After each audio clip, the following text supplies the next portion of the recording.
গ্রন্থ হলো গীতা। যত শাস্ত্র গ্রন্থ পুরাণ আদি রয়েছে তার মধ্যে শাস্ত্র হলো আমাদের ভগবান যেটা বলছে গীতার মধ্যে সেটা রাইডিশন বলা যায়। বেদ হলো আমাদের রাইডিশন। বেদ থেকে দুইটা কাণ্ড তৈরি হয়েছে, একটা জ্ঞান কাণ্ড একটা কর্মকাণ্ড। কর্মকাণ্ড হলো সংহিতা আর জ্ঞান কাণ্ড হলো উপনিষদ। বুঝতে যায় আমার কথা? ভগবান কৃষ্ণ গীতার মধ্যে বলছে 4টি বর্ণ সৃষ্টি করেছে বিধায় চতুর্থতে জ্ঞান যোগ।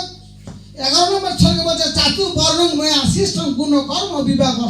আমি গুণ কর্ম অনুসারে 4টি বর্ণ সৃষ্টি করিয়াছি, 4টি বর্ণের 4টি কর্ম আমি দিয়েছি। যাদের যে স্বধর্ম, স্বধর্ম যদি মারাও যাও তাও শ্রেষ্ঠ ধর্ম, অন্য ধর্ম গ্রহণ করা যাবে না। কথা বুঝা যায় না? এখন সকল বর্ণের একই রূপ সাধ্য হবে না, সকল বর্ণের একই রূপ সাধ্য হবে না, এক এক বর্ণের একরকম সাধ্য বিধিবিধান দিয়েছেন ভগবান। মনু সংহিতায় মনু একদম প্রথম মানব, মনু আমাদের একদম গুরু, মনু আমাদের একদম প্রথম মানুষ। এই মনু সংহিতায় প্রথম মনুটা উনি সংবিধানে বলছে 5ম অধ্যায় পূর্বখণ্ড 83 নম্বর শ্লোকে বলছে ব্রাহ্মণের 11 দিনে, ক্ষত্রিয়ের 12 দিনে, বৈশ্যের 15 দিনে, শূদ্রের 1 মাস। আমাদের মহাভারতের কৃষ্ণ দ্বৈপায়ন বেদব্যাস মুনি পৃথিবীর সকল জাতি বর্ণের গুরু হলো বেদব্যাস মুনি।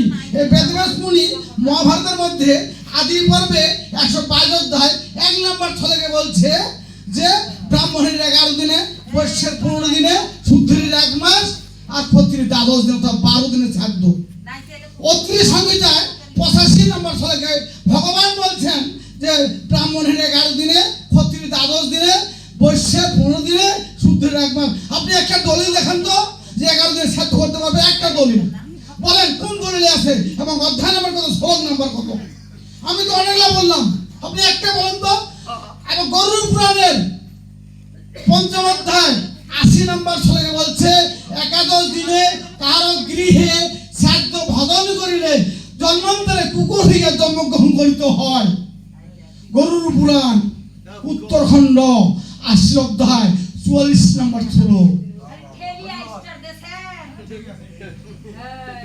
ভগবান বলছি দাঁড়ান, ব্রাহ্মণ ব্যতীত কোন বর্ণের মানুষ 11 দিনে শ্রাদ্ধ করিতে পারিবে না।